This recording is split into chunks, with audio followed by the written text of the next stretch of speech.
Hi everyone. This video is going to start us off here with Module 1. And in Module 1, our main goals are we want to learn more about what social emotional learning is. We're not yet really necessarily applying it to music yet. We're just trying to understand what it is, where it came from, so that we have a good basis in social emotional learning itself to put with what we already know about music, which we will start moving into in our next module. So let's take a look at SEL, where it came from, a little more about it in this video and in the resources for this module. I hope you enjoy it.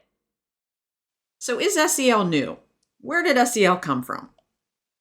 The term SEL, social emotional learning, was actually coined in 1994 at a meeting that was hosted by the Fetzer Institute.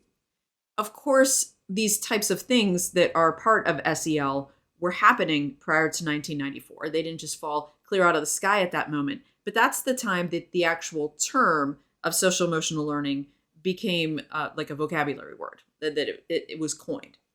And then CASEL was also formed at that time. And CASEL is the Collaborative for Academic, Social, and Emotional Learning. And that's kind of like the key hub for all resources for social emotional learning. It's not a music specific organization. It's not music at all. It's SEL for everybody. And so we go there for a lot of our resources, obviously, but then we also want to look, we'll talk about some resources specific to music and SEL in a moment, but then a lot more in a future module. And then in 2017, Scott Edgar's book, Music and Social Emotional Learning, The Heart of Teaching Music, was published. I bought this book back in 2017-ish at Midwest.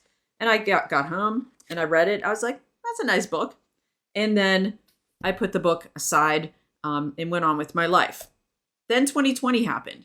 And with the pandemic, I saw a lot of different ways that my students were responding to, or reacting, maybe even would be a better term for what was happening at that time, to the pandemic. And I had some students who were outside with like boas making videos, and they were like, I fully embrace what's happening right now, and it's a pandemic, but I'm having the time of my life. I'm a video editor and a music teacher online.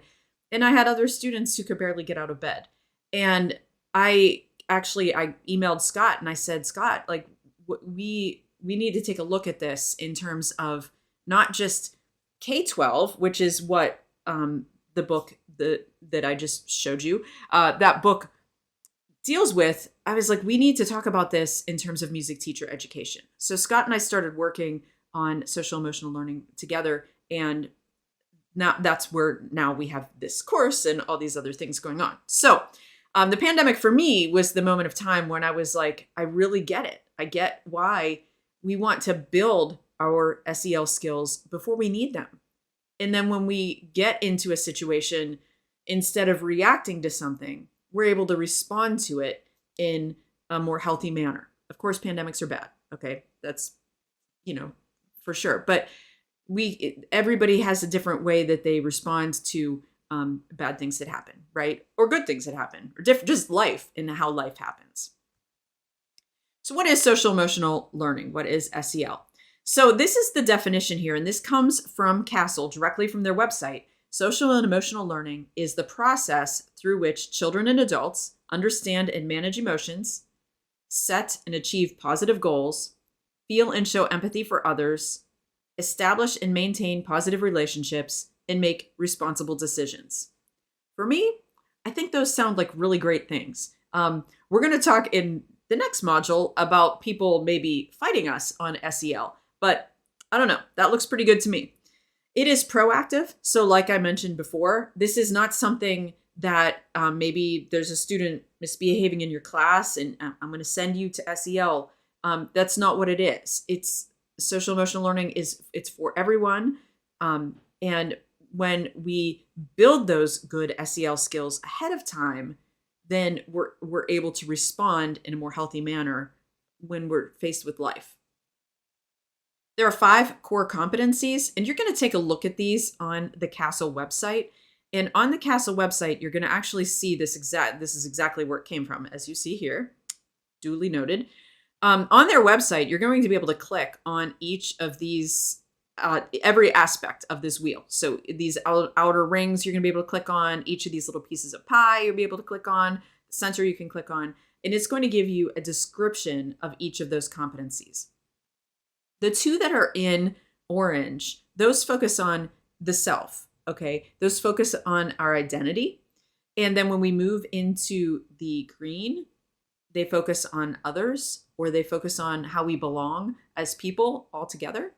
And then responsible decision making is, our agency. It's what we're doing. It's identity, belonging, and agency is how we're functioning in our world that we're in. What kind of decisions are we making?